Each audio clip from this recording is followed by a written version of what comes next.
பஞ்சபூதம் அப்படிங்கிறது வந்து எல்லாத்துக்கும் தெரியல. பஞ்சபூதம் அப்படிங்கிறது நீர், நிலம், நெருப்பு, காற்று, ஆகாயம். இதுதான் வந்து பஞ்சபூதம். Fire, earth, metal, wood. இப்ப இந்த பஞ்சபூதத்தை வந்து நம்ம அதாவது அண்டத்தில் உள்ளதே பிண்டத்தில் உள்ளது அப்படிங்கிறது தான் வந்து பிரபஞ்சத்தின் தத்துவம்.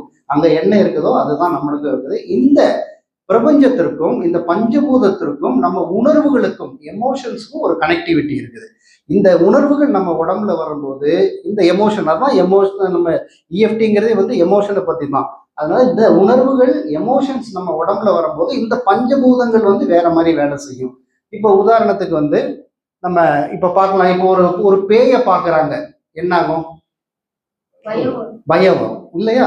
பயம் வரும்போது என்ன ஆகும்? ஒரு பேயை நீங்க நைட்ல நடந்து போறீங்க, ஒரு பேய் இருக்குதோ இல்லையோ, ஆனா பேய் மாதிரி ஒரு உருவத்தை பார்த்துட்டு பயப்படுறீங்க. என்ன வந்துருச்சு? பயம் வந்துருச்சு. பயம் வந்தோன்னு என்னங்க மேடம் ஆகும் சார்? என்ன சார் ஆகும்?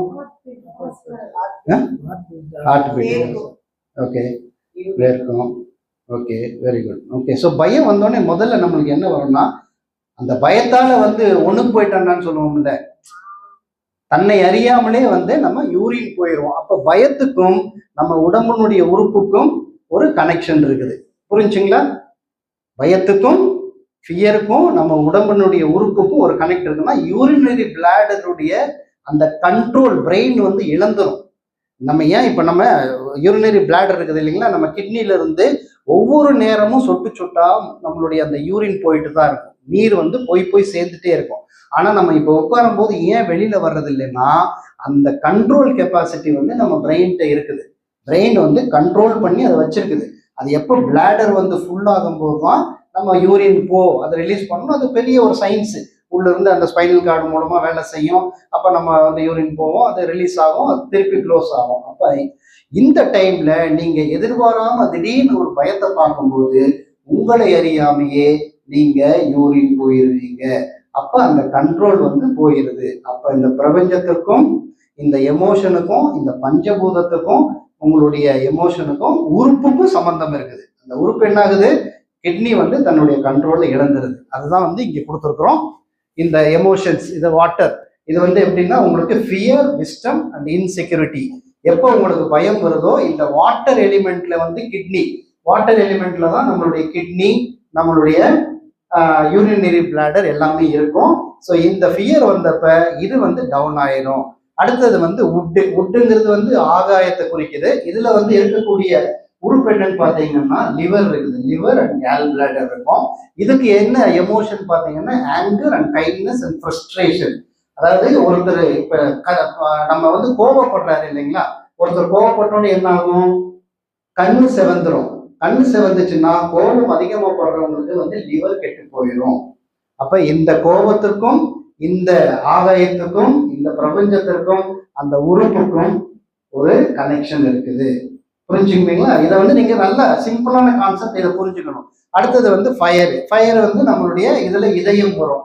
இதயம், pericardium, small intestine, triple warmer, இப்படி 4 உறுப்புகளை வந்து இதுல கொடுத்துருக்கோம். இந்த ஃபயருக்கு வந்து ஜாய், லவ், ஆன்சைட்டி, படபடப்பு இருக்குது. அல்லது வந்து நம்ம ரொம்ப ஓவரா ரொம்ப சந்தோஷப்படணும்னு ஹார்ட் நிற்கும் அப்படிங்கிறாங்கல்ல, அந்த மாதிரி அந்த எமோஷனுக்கும் இந்த ஹார்ட்டுக்கும் சம்பந்தம். அடுத்தது எர்த்து வந்துட்டு இப்போ ஒரு பெரிய ஒரி உங்களுக்கு என்ன ஆகும்? இது எர்த்துல என்ன உறுப்பு இருக்குதுன்னு பாத்தீங்கன்னா நம்மளுடைய வயிறும் ஸ்பிளின்னும் இருக்கும். ஸ்டமக் அண்ட் ஸ்பிளின் இருக்கும். இந்த ஸ்டமக் ஸ்பிளின்னு நீங்க அதிகமா ஒரி பண்ணும்போது உங்களுக்கு என்ன ஆகும்? ஓவர் திங்கிங் பண்ணும்போது பசி எடுக்காது. பார்த்துருக்கிறீங்கல்ல, இப்ப நீங்க ரொம்ப திங்க் பண்றீங்க, ஓவர் திங்கிங் எடுக்கிறப்ப பசியே எடுக்காது.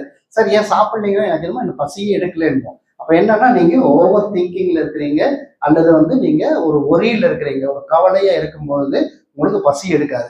அப்ப அந்த பசிக்கும் அந்த எமோஷனுக்கும் அந்த உறுப்புக்கும் சம்பந்தம் இருக்குது, கனெக்ஷன் இருக்குது. புரிஞ்சுங்களா? சிம்பிள். ஸோ அடுத்தது வந்து நம்ம கிரீஃப் அண்ட் கரேஜ். இது வந்து நம்ம மெட்டல். இந்த மெட்டல்ங்கிறது வந்து காற்று குறிக்கும். காற்றுல என்ன வரும்னு பார்த்தீங்கன்னா நம்மளுடைய நுரையீரல் பிளஸ் லார்ஜ் இன்டெஸ்டைன், இது ரெண்டும் வந்துடும். கிரீஃப் ரொம்ப பேராசைப்படும் போதும், கரேஜ் சேட்னஸ் ரொம்ப துக்கமா இருக்கும் போதும், துக்கம் வேற கவலை வேற, ரொம்ப துக்கமா இருக்கும் போதும் ரொம்ப பேராசைப்படும் போதும் நம்மளுடைய நுரையீரல் வந்து கெட்டு போயிடும். நுரையீரல்ல வந்து ஆஸ்துமா வரும், நுரையீரல் ரெஸ்பிரேட்டரி இஷ்யூஸ் வரும், அந்த உறுப்பினுடைய பவர் சக்தி வந்து குறையும். ஓகே, ஸோ இதுதான் வந்து பேசிக் 5 எலிமெண்ட்ஸ் எனர்ஜி ஃபீல்டுன்னு சொல்லுவோம். இது என்னென்னலாம் வந்து அந்த உறுப்புகளுக்கும் அந்த எமோஷனுக்கும் எப்படி சம்பந்தம் இருக்கிறதுங்கிறத நீங்க தெரிஞ்சுக்கணும்.